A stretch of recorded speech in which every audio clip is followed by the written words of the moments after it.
News at 6। Australia और England के बीच Ashes series के चौथे टेस्ट मैच में इंग्लैंड ने मेलबर्न क्रिकेट ग्राउंड पर एक रोमांचक मुकाबले में ऑस्ट्रेलिया को 4 विकेट से हराकर 15 साल बाद ऑस्ट्रेलिया में अपनी पहली टेस्ट जीत दर्ज की। ये मैच मात्र 2 दिन में खत्म हो गया। इसमें कुल 36 विकेट गिरे। पिच की अत्यधिक उछाल के कारण बल्लेबाजों को काफी संघर्ष करना पड़ा। पहले दिन ऑस्ट्रेलिया ने 152 रन बनाए, जिसमें माइकल नेसर के 35 रन प्रमुख रहे, जबकि इंग्लैंड की टीम 110 रन पर सिमट गई। हैरी ब्रूक ने 41 रन की पारी खेली। दूसरे दिन ऑस्ट्रेलिया की दूसरी पारी 135 रन पर समाप्त हुई, जिसमें ट्रेविस हेड ने 46 रन बनाए और इंग्लैंड के ब्राइडन कार्से ने 4 विकेट लिए। इसके बाद इंग्लैंड ने 175 रन का लक्ष्य 6 विकेट खोकर हासिल कर लिया। इसमें जैकब बेथेल के 40 रन सबसे ज्यादा रहे। इस मैच के player of the match England के तेज गेंदबाज जोश टंग को चुना गया, जिन्होंने पहली पारी में 5 विकेट लिए। अब सीरीज में ऑस्ट्रेलिया 3-1 से आगे है। 5वां और अंतिम टेस्ट 3 जनवरी से सिडनी क्रिकेट ग्राउंड पर खेला जाएगा। Let's mic news at 6। America और भारत के बीच बहुप्रतीक्षित व्यापार समझौते पर अनिश्चितता बनी हुई है। वर्किंग स्तर पर बातचीत लगभग पूरी हो चुकी है, लेकिन अमेरिकी राष्ट्रपति डोनाल्ड ट्रंप की राजनीतिक मंजूरी में देरी हो रही है। इससे नई दिल्ली में बेचैनी बढ़ गई है।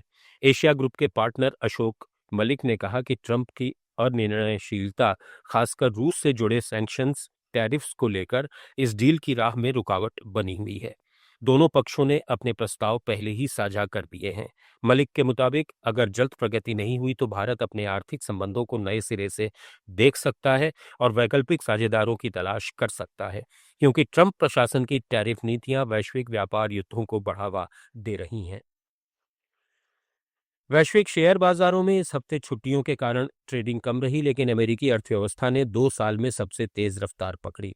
तीसरी तिमाही में उसकी जीडीपी 4.3% बढ़कर उम्मीद से कहीं ज्यादा रही, जिससे S&P 500 और डॉव जोन्स नए रिकॉर्ड ऊंचाई पर पहुंचे।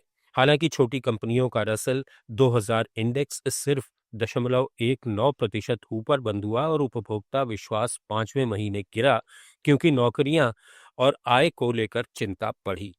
यूरोप में स्टॉक्स 600 इंडेक्स 0.2% ऊपर रहा।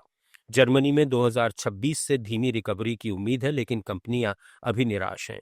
ब्रिटेन में बिजनेस सर्वे मिश्रित संकेत दे रहे हैं। जापान में निक्केई 2.51% चढ़ा, ये मजबूत हुआ और बैंक ऑफ जापान ने अगले साल ब्याज दर बढ़ाने के संकेत दिए। चीन में CSI 300 और शंघाई कंपोजिट 1.8 से 2% तक ऊपर रहे। तुर्की में न्यूनतम वेतन 27% बढ़ाने का ऐलान हुआ। भारत में रिजर्व बैंक ने 2.9 लाख करोड़ रुपए की तरलता बढ़ाने की घोषणा की, जिससे बॉन्ड मार्केट में तेजी आई।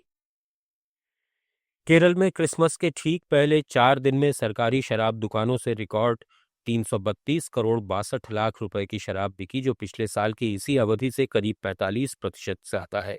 केरल स्टेट बेवरेजेस कॉरपोरेशन के आंकड़ों के मुताबिक 22 से 25 दिसंबर के बीच सबसे ज्यादा बिक्री क्रिसमस ईव यानी 24 दिसंबर को हुई, जब 114 करोड़ 45 लाख रुपए की शराब बिकी, जबकि 22 को 77 करोड़ 62 लाख, 23 को 81 करोड़ 34 लाख और क्रिसमस के दिन 59 करोड़ 21 लाख रुपए की बिक्री दर्ज की गई।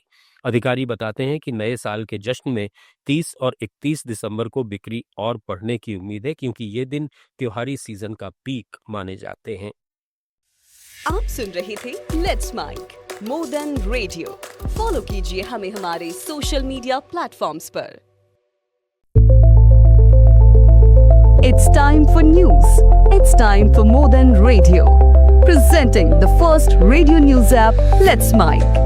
Let's Mic, a news-based app on your phone where you get to watch and listen news, talk shows, interviews, radio show podcasts. On Let's Mic, you get all relevant information of TV, print, radio, podcast, and digital. Let's Mic talks about every segment of life.